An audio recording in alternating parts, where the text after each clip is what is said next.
তারা বস্তুনিষ্ঠ সংবাদ প্রকাশ করে তারা আমাদের পাশে থাকবে সবসময়।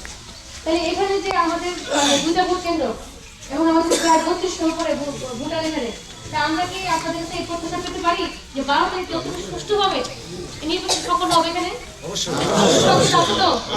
কারণ আপনারা জানেন যে কতটা মাইল ঘুরে আমরা আসলাম।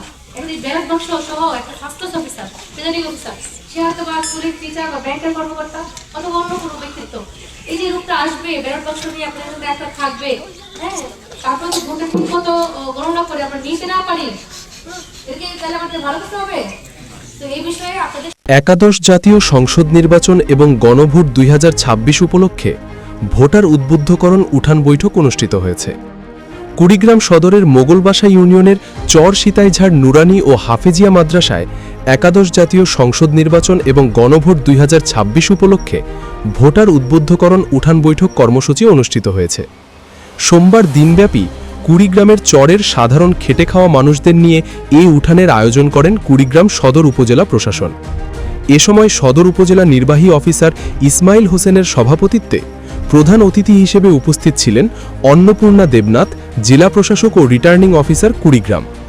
বিশেষ অতিথি হিসেবে উপস্থিত ছিলেন জাকির হোসেন, অতিরিক্ত জেলা প্রশাসক রাজস্ব, আসাদুজ্জামান, অতিরিক্ত জেলা magistrate, Swapan Kumar Biswas, civil surgeon Kurigram, Rakibul Hasan, নির্বাহী প্রকৌশলী পানি উন্নয়ন বোর্ড, আবদুল্লাহ আল মামুন, কৃষি সম্প্রসারণ অধিদপ্তর উপপরিচালক, হাবিবুর রহমান, জেলা প্রাণী সম্পদ কর্মকর্তা, শাহজাহান আলী, জেলা তথ্য অফিসার, আরিফুল ইসলাম, সহকারী কমিশনার, সালমা আক্তার, উপজেলা নির্বাচন অফিসার, এস.এন. শরীফুল ইসলাম খন্দকার, সদর প্রাথমিক শিক্ষা অফিসার, নাহিদা আফরিন, সদর কৃষি অফিসার কুড়িগ্রাম।